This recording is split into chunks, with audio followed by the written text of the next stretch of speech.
Siap, namaku Bella Anggraini, CPNS Kanwil Kementerian Hukum dan HAM Riau, UPT Kantor Imigrasi kelas 2 TPI Bengkalis Angkatan 2019. Baik, siap. Jadi Mbak Bella ini, panggilannya Bella ya Mbak? Siap, benar Bang. Angkatan 2019 ya. Iya. Sudah mulai dinas dari bulan berapa Mbak? Tahun berapa? Siap sekitar bulan Januari tahun 2021 Bang. Sekarang kan udah beberapa bulan ya? Iya, sekitar udah hitungan hampir 7 bulan ya Bang ya. Bisa nggak ceritakan lebih dulu pengalamanmu ketika jadi CPNS sekarang ini? Dan tugasnya apa aja? Mungkin teman-teman pengen tahu. Yang kamu rasakan sendiri ya, pengalamanmu ya. Iya, siap Bang. Oke, jadi untuk tugas selama saya bekerja di kantor imigrasi kelas 2 TPI Bengkalis, pertama sekali di seksi lalu lintas itu ada penerimaan pemeriksaan, pemberkasan untuk pemohon yang ingin membuat DPRI atau paspor ya Bang ya. Lalu Mm-mm. sedangkan saya ditugaskan di seksi intelijen dan penindakan keimigrasian. Jadi kebanyakan tugasnya itu di lapangan Bang, seperti ikut operasi gabungan. Operasi gabungan itu pengawasan kita terhadap warga negara asing yang berada di wilayah kerja kita. Baru ikut Timpora. Timpora itu tim pengawasan orang asing di wilayah kerja kita. Lalu ikut juga mem-BAP, proses BAP, berita acara pemeriksaan warga negara asing apabila ada yang melanggar undang-undang keimigrasian. Lalu ikut menginventaris STP, Abang, untuk ditindaklanjuti barang bukti. Seperti misalnya dalam operasi gabungan, kita kedapatan nih warga negara asing yang melanggar, seperti tidak bawa paspor atau dia hanya bawa fotokopian paspor, itu kan melanggar ya Bang ya. Nanti kita Mm-mm. minta barang buktinya kita simpan. Itu tugas saya salah satunya. Dan mendokumentasi seluruh kegiatan dari operasi pengawasan tersebut. Uh, Asing banget itu di telingaku. Bingung juga gue ya. Ini padahal satu kementerian kita ya. Aku satu Ya, kementerian loh, benar. masih bingung gitu benar. Tahun lalu itu tahun 2019 aku pernah pengen take video sama Kanim Perak, tapi nggak memungkinkan, akhirnya nggak jadi. Kan banyak tuh angkatanmu dulu ya yang nanya pemeriksa keimigrasian. Mau Iya, pengen benar tahu Bang. kan tugas Iya, kerjanya kayak Bang. gimana gitu kan ya. Makanya sekarang Iya. pas ada kesempatan, ini kamu pertama kali ya aku nih. Tadi sempat Siap. mau ngajak, tadi sempat mau ngajak Amsal Simanjuntak. Tapi abis itu Eh, aku WA kamu. Ternyata yang bisa sekarang hari ini tuh kamu. Karena ini udah terlalu asing banget. Kalau di tempat di kantormu di imigrasi Bengkalis, berarti kamu tuh ada berapa bidang sih? Kalau saya contohkan ya, kalau di lapas itu kan ada kayak kabak TU, kalau di kelas 1 ya. Terus iya, Bang. ada bimbingan kerja, bagian pembinaan, terus habis itu keuangan. Tapi keuangan masuk ke kabak TU sih. Ada Iya, berapa benar bidang Bang. sih kalau di sana? Kalau untuk pelaksanaan teknis ada 3 seksi, Bang. Jadi di sini ada seksi lalu lintas dan izin tinggal keimigrasian.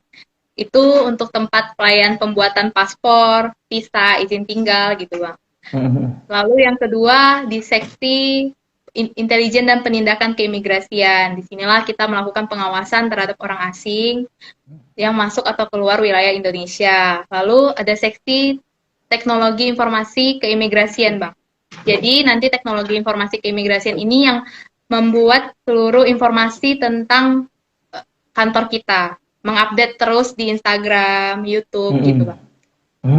Iya iya. Jadi Kalau untuk fasilitatif selebihnya sepertinya sama dengan di lapas, Bang. Ada umum, kepegawaian, keuangan gitu. jadi ada yang pengawasan. Kalau kamu lebih di mana ya? Penindakan, penindakan Penindakannya ya. keimigrasian. Iya, benar, Bang. Nah, kalau kayak penindakan itu, apakah mesti ada data itu didapatnya dari mana ya? Apa masyarakat yang lapor atau gimana itu kok ada penindakan itu? Siap, selama Bella bekerja di sini, kebanyakan data seperti dari laporan hotel, Bang. Laporan hotel kepada kami gitu. Jadi kami mempunyai grup WhatsApp dengan hotel-hotel di wilayah kerja kami. Nanti dari resepsionis hotel, apabila ada warga negara asing yang menginap di sana, akan dilaporkan kepada kami melalui WhatsApp, Bang. Oh gitu, baik baik juga hotel. Selain hotel ada lagi nggak biasanya kayak gitu? Siap, izin Bang, boleh diulang? Selain hotel terkait yang kayak gitu biasanya dari mana? Apa dari pelabuhan mungkin? Untuk sementara di TPI Bang sedang ditutup karena corona kan, Oh iya betul. COVID-19, jadi ditutup, jadi belum ada laporan dari pihak TPI. Tetapi baru-baru ini ada Bang, kapal yang datang membawa 23 warga negara asing. Jadi kami melakukan penyelidikan lebih lanjut apakah berkas-berkas terkait dokumen keimigrasiannya lengkap atau tidak gitu Bang. Berarti ada nggak pembedaan antara ini kan kalau teman-teman nyimak kalau di Surabaya itu ini aku bilang Surabaya lah ya. Ada Kanim satu TPI, ada yang non TPI itu kalau yang di kamu itu apa? Siap, di sini ada sekitar 2 TPI, Bang. TPI, tapi lebih ke pelabuhan laut, Bang. Tidak ada bandar udara di sini. Oh iya, iya kalau di Surabaya ada ya soalnya ya, ada Iya, khusus, benar, ada Bang. kata-kata kalimat khususnya juga. Oh agak membingungkan juga ya. Iya, Terus apalagi nih yang bisa kamu bagikan?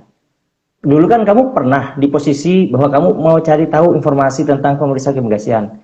Dan sekarang kamu kan udah tahu nih yang kamu alami iya. langsung. Apa yang kamu bagikan dari sudut pandangmu? Oh, dulu aku pengen tahu ini nih. Nah, nih aku kasih tahu sekarang. Coba ceritakan. Yang pastinya dulu mikir petugas keimigrasian tuh kayak gimana sih gitu kan. Apa kayak yang di bandara-bandara tuh Bang, kan ganteng-ganteng, cantik-cantik gitu. Cuma mereka lihat-lihat paspor terus dilihat sama nggak warga wajahnya gitu. Ternyata sejauh ini selama Bella bekerja di sini tidak hanya sebagai petugas di TPI saja. TPI itu ada bandar udara, pos lintas batas, pelabuhan laut.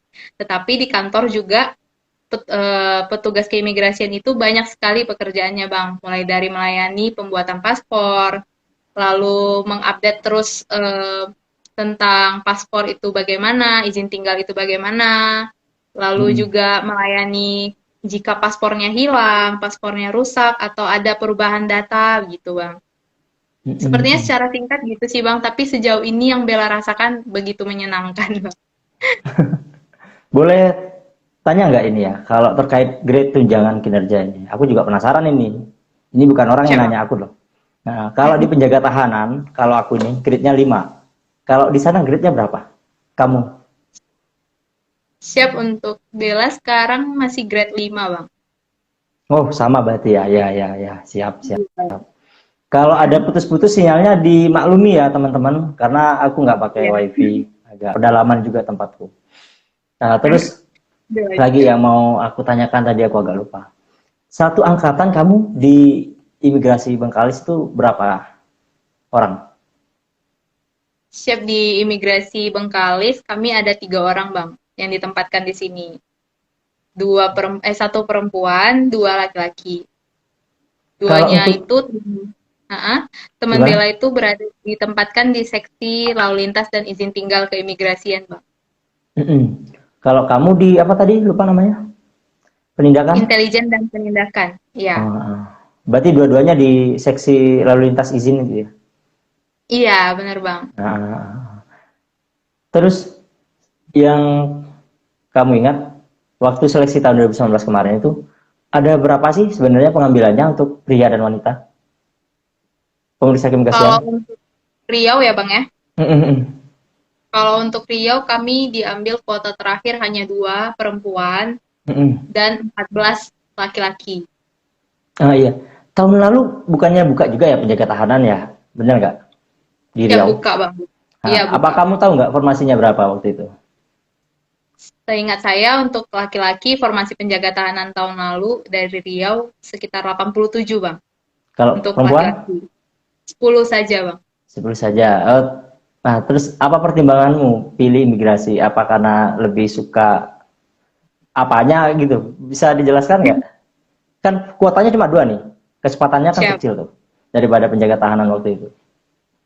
Siap, untuk alasan sendiri sih sebenarnya saya terserah mau memilih yang mana, tetapi orang tua lebih mengizinkan saya untuk memilih keimigrasian karena kalau di lapas takut gitu Bang katanya. Takut ya, takut ada gangster. Takut ada gangster lawannya. Lalu kalau di imigrasi kan orang tua liatnya kerjanya di bandara gitu, keren-keren gitu. Iya, iya, iya. Iya, walaupun sebenarnya di kantor ini ya, ini di kantor kan ya, Iya, di kantor imigrasinya iya, ya. Kalau yang di iya, bandara berarti beda lagi toh ya. iya beda bang. Ini aku mau tanya tentang imigrasi yang lebih rinci sebenarnya, tentang pemeriksa keimigrasian nanti ya. Tadi kan kita udah janjian sama Pak Jose ya, Iya benar Pak Mbak Jose Jase. Rizal bang. Kalau Pak Jose Rizal sudah nyampe, monggo biar kita langsung masuk ke Pak Jose. Barangkali nanti ada informasi yang lebih rinci lagi yang bisa dibagikan ke teman-teman. Oke bang. Yang gabungin Bella atau bang? Yang gabungin aku ya harusnya ini ya. Kita dulu. Mm-mm. Kita akan masuk ke Pak Jose. Daftar penjara. Bismillahirrahmanirrahim. Sudah saya undang nih. Beliau apa udah masuk nggak? Kalau masuk ke sini bisa di-ACC langsung. Udah. Sepertinya udah bang. Wah, halo Pak, selamat siang Pak.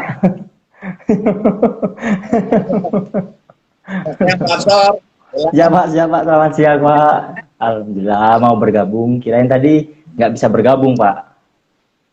Alhamdulillah bisa, Pak. Pak boleh izin memperkenalkan diri Pak, barangkali biar teman-teman tahu Pak. Ya, baik.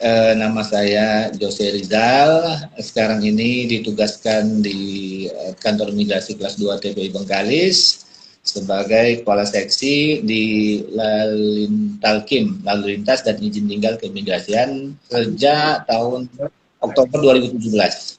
Oh, siap. Saya pendidikan angkatan 20, pendidikan di Cinere tahun 1997. Wow, iya Pak. Itu 3 tahun dulu Pak ya, AIM Pak ya? Oh enggak, kita PTK dulu hanya 7 bulan. Oh, ya. Ini Pak, teman-teman ini kan itu untuk akademi imigrasi sempat terhenti kan, jadi saya angkatan 20, 21, 23, 24, angkatan 24 itu baru ada lagi AIM 4 waktu itu barengan. Pak, berarti Pak Jose ini selama ini udah pernah pindah-pindah UPT nggak Pak? Ya, saya penerimaan itu dulu saya pegawai di Kanim Batam ya, tahun 94, Maret 94 itu CPNS-nya di Batam. Kemudian tahun 97 ikut pendidikan, alhamdulillah lulus, langsung ikut pendidikan di Cinere selama 7 bulan. Selesai Maret 1998.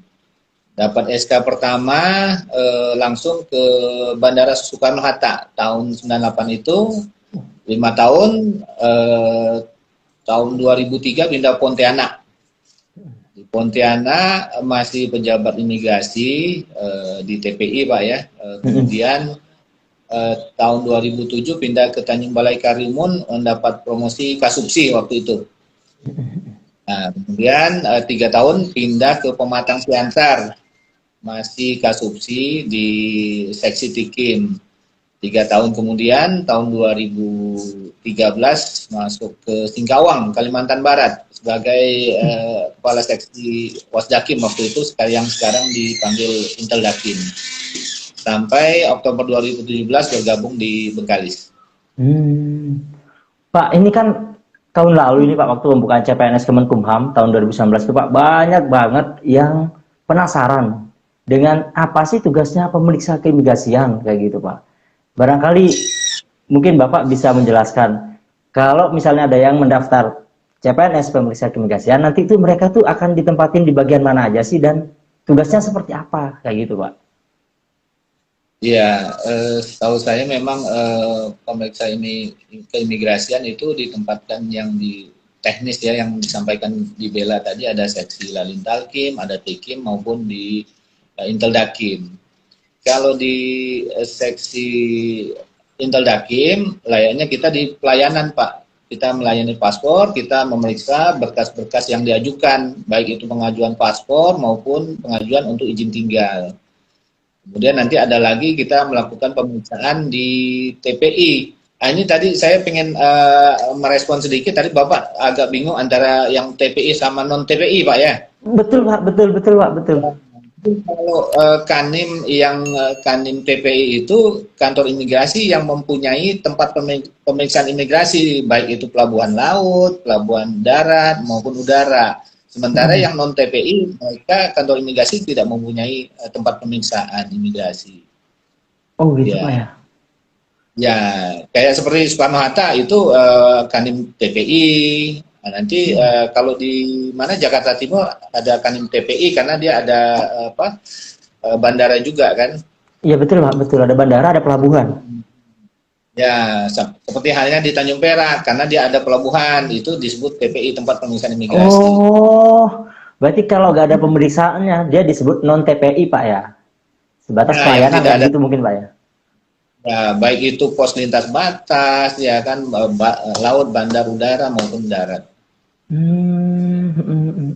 Berarti nanti nih Pak, kalau misalnya CPNS itu masuk dan diterima, mungkin si CPNS ini Pak di formasi pemeriksa keimigrasian di bidang tadi yang Bapak sebutkan itu Pak ya, kemungkinan besar jika mungkin ditempatkan. Di bagian teknisnya Pak, jadi memang kata-kata pemeriksaan ini mungkin lebih ke bagian penegakan hukum kali Pak ya, baik itu nanti di mana pada saat dia di loket penerimaan berkas nanti dia akan melihat persyaratan karena ada saja pemohon yang mengajukan tuh berkasnya kadang-kadang berbeda dengan orangnya, dia memakai berkas orang lain atau mungkin data yang satu antara di KTP dengan kakak dengan akte lahir itu berbeda-beda, banyak sekali yang perlu kita periksa. Di situ satu. Kemudian nanti kalau misalnya dia mengajukan paspor penggantian misalnya, nanti paspor ada yang keluar masuk itu capnya tidak sama atau ada yang bermasalah di luar negeri masuk lagi dengan data yang berbeda lagi. Jadi banyak sekali yang akan dilakukan di bagian pemeriksaan, Pak. Pak Jose kan udah malang melintang nih Pak ke Kalimantan Barat ya tadi Pak ya, pernah di mana gitu Pak ya. Itu bisa nggak sih Pak diceritakan perbedaan tantangannya itu apa Pak antara Kanim yang satu dengan yang lain itu Pak selama ini Pak Jose mengalami? Ya, kalau saya melihat di setiap Kanim berbeda-beda permasalahannya. Tapi jujur saja ketika bertugas di Soekarno-Hatta, di situ barometernya imigrasi Indonesia. Semua permasalahan bisa dibilang ada di sana. Tapi di tempat di daerah-daerah pun punya permasalahan juga yang berbeda-beda menurut daerahnya masing-masing. Dan ketika selama ini saya mungkin di bagian seksi pelayanan Pak ya, dan di informasi, begitu terjun ke Wasdakim, bagian pengawasan dan penindakan, kayaknya saya tertarik juga karena banyak tantangannya Pak. Lebih banyak tantangannya. Kita bisa memeriksa orang. Jujur aja waktu itu saya di Kanim Singkawang waktu itu, saya sudah penjarakan orang asing 2 orang. Nah, ya, itu berawal dari dia anggota kita mendapat laporan dari warga, katanya ada orang asing yang dicurigai, ya kan? Akhirnya kita coba turun, kita pantau, kita monitor, ternyata sulit, tidak cukup bukti-bukti. Akhirnya kita pakai sprint, kita datengin, dan dia bersedia waktu itu kita wawancara, ajak bicara. Nah, ketika saya tanya, kita dari imigrasi bisa lihat dokumen perjalanannya nggak, gitu kan? Kita pancing dia ramah. Baik, ini saya ada bawa. Ternyata yang dikasih ke kita bukannya dokumen perjalanan, tetapi IKTP. Tapi bahasanya itu kental sekali, bahasa Melayu, seolah-olah dia memang warga Malaysia. Nah, ini makin tertarik ini, yang kita mintakan paspornya, ternyata dia memberikan justru IKTP.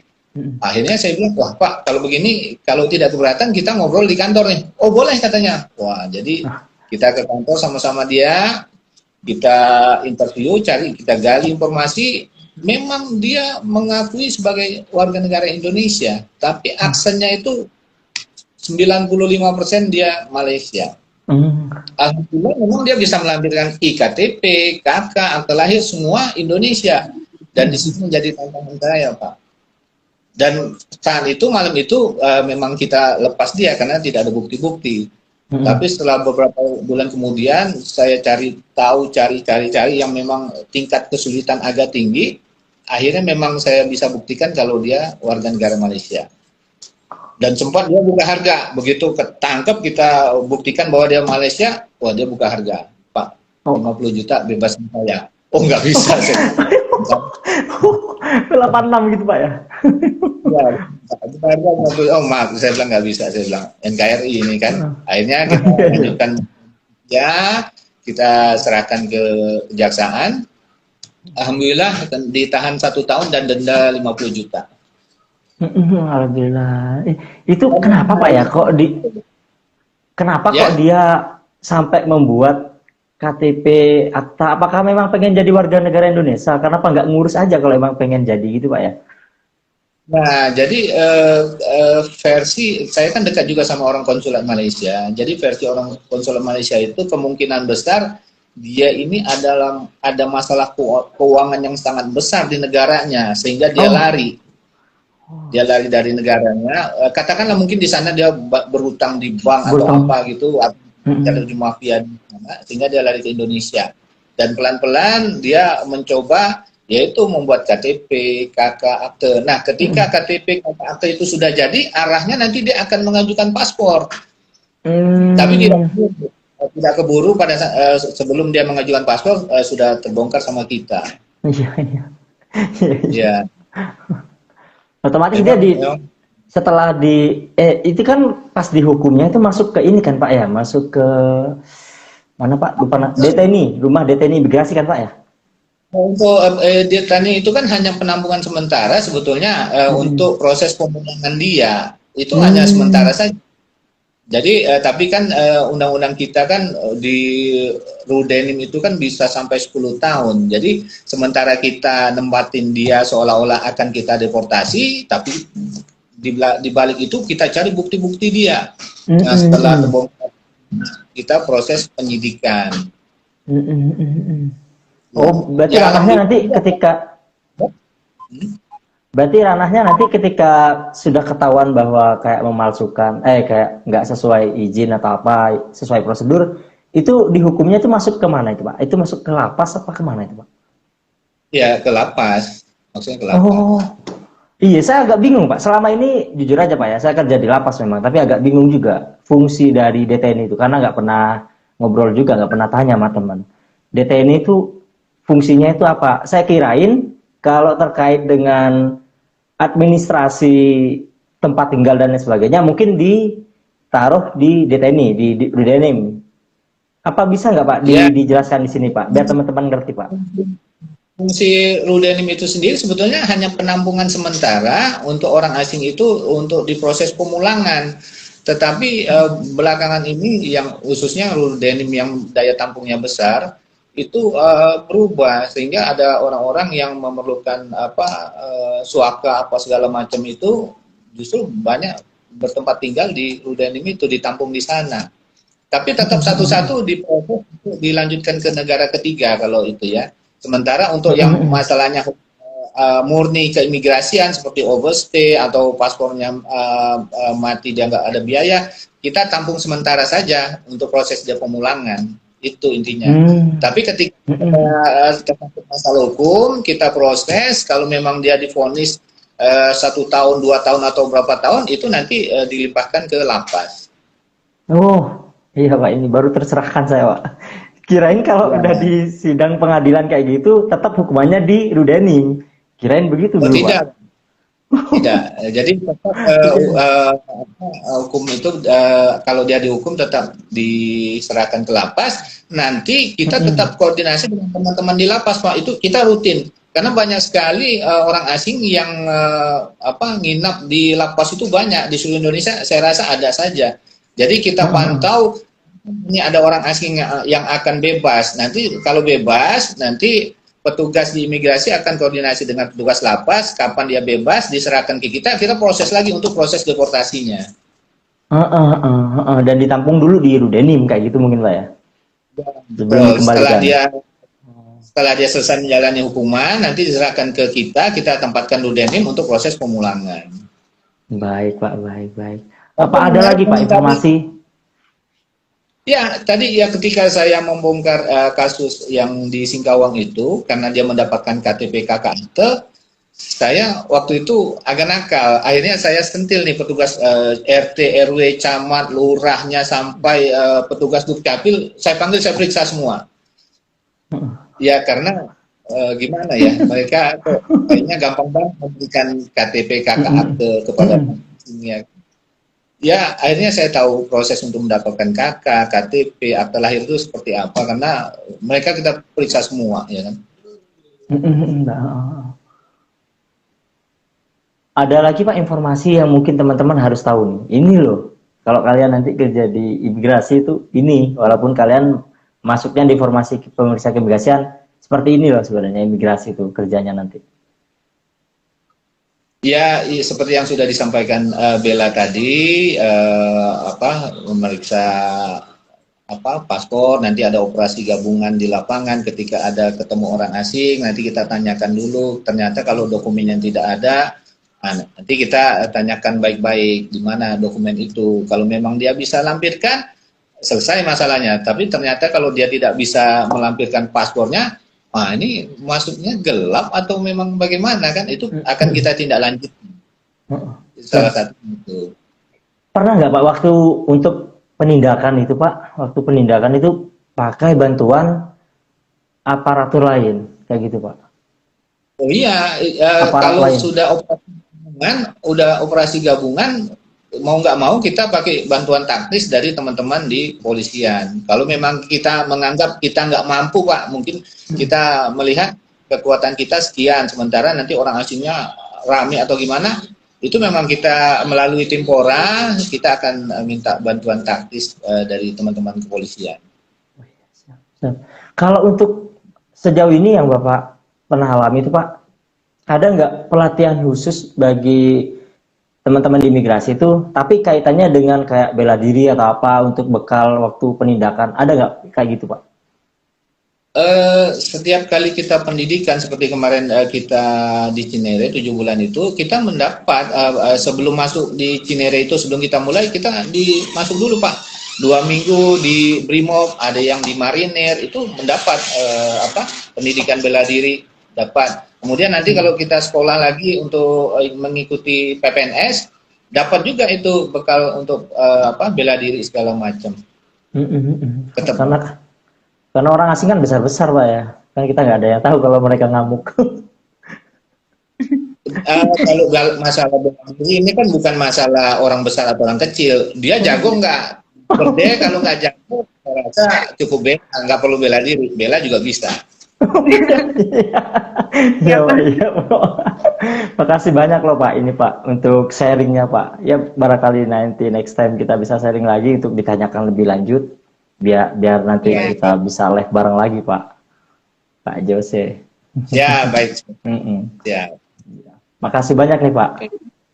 Terima kasih Pak atas sharingnya Pak. Makasih. Gih Pak, siapa? Makasih banyak Pak.